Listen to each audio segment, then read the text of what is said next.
सुबह सुबह रेशमा ने देखा कि घर के सभी लोग सफाई में व्यस्त हैं। कोई सामान झाड़ रहा है तो कोई मकड़ी के जाले उतार रहा है।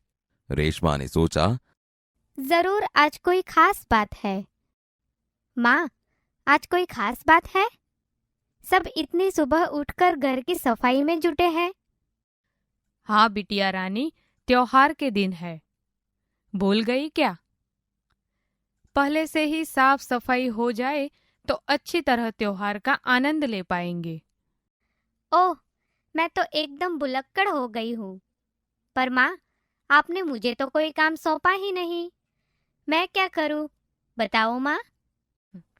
अच्छा चलो, पहले नहा धोकर तैयार हो जाओ, फिर बताऊंगी। बहुत से काम है। मैं भी आपकी मदद करना चाहती हूँ। मदद तो मैं जरूर लूंगी। मैंने तुम्हारे लिए कई काम सोच रखे हैं। नहा धोकर नाश्ता कर लो, फिर बताऊंगी। माँ ने रेशमा को उसकी पहिए वाली कुर्सी पर बैठा दिया। रेशमा ने अपनी पहिए वाली कुर्सी को धीरे धीरे धकेला और अपने दैनिक कार्यों में लग गई। रेशमा जब 5 साल की थी, तभी से उसके दोनों पैर काम नहीं करते थे। उसे बहुत तेज बुखार हुआ और घुटनों से नीचे दोनों पांव एकदम बेजान हो गए। बहुत इलाज करवाया पर रेशमा के पांव में जान नहीं आई। उसे पोलियो हो गया था। रेशमा बहुत हिम्मत वाली लड़की थी। शुरू शुरू में उसे जरूर दूसरों की सहायता लेनी पड़ी, परंतु अब 11 साल की उम्र में वह अपने सारे काम स्वयं करती है। वह अपने परिवार पर अपने काम के लिए निर्भर नहीं रहना चाहती। परिवार के सभी सदस्य, पिताजी, छोटा भाई गोलू, दादी जी, दादाजी, सभी उसे बहुत प्यार करते हैं।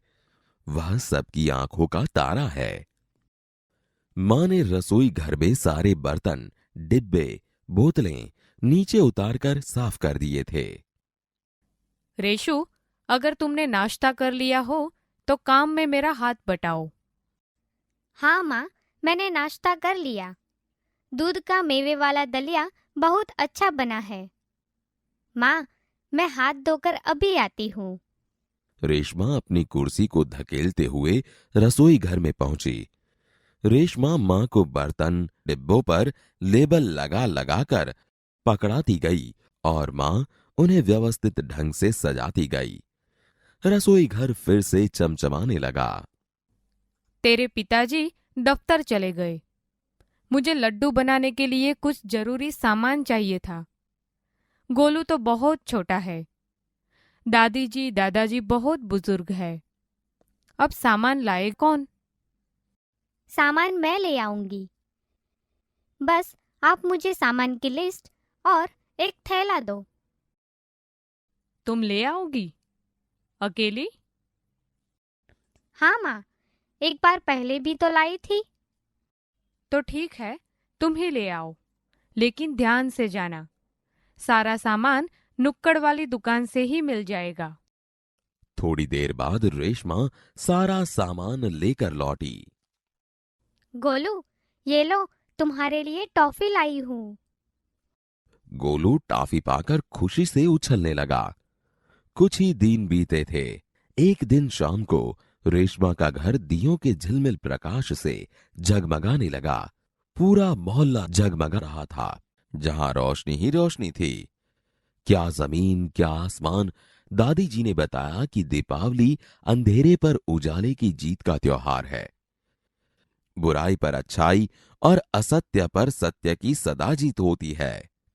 इस दिन रावण को पराजित कर राम अयोध्या लौटे थे।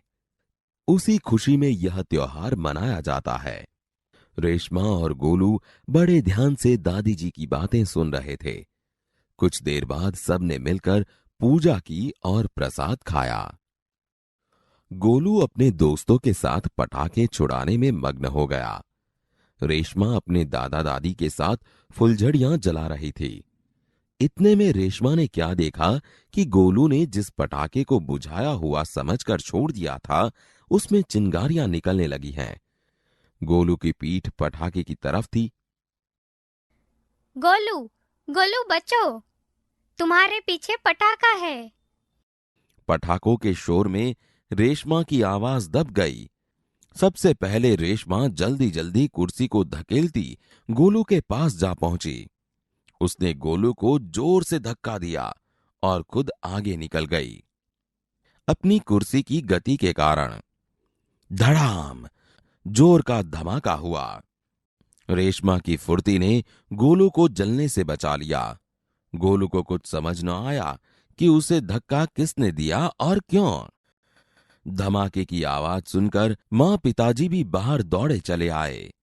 कुर्सी रेशमा के ऊपर थी और रेशमा नीचे। पिताजी ने कुर्सी सीधी की और रेशमा को उस पर बैठा दिया। मां भयभीत थी। कहीं चोट तो नहीं लगी रेशु? रेशमा ने उन्हें सारी बात बताई। सबने रेशमा की पीठ थपथपाई। गोलू रेशमा के पास आया। दीदी, आज तो आपने मेरी जान बचा ली। आपका यह धमाकेदार धक्का मुझे हमेशा याद रहेगा। सभी लोग खिलखिलाकर हंस पड़े। रेशमा की शारीरिक कमी उसके इरादों में कभी बाधा नहीं बनी। वह आज भी उतनी ही जिंदा दिल और परिश्रम से अपना जीवन जी रही है।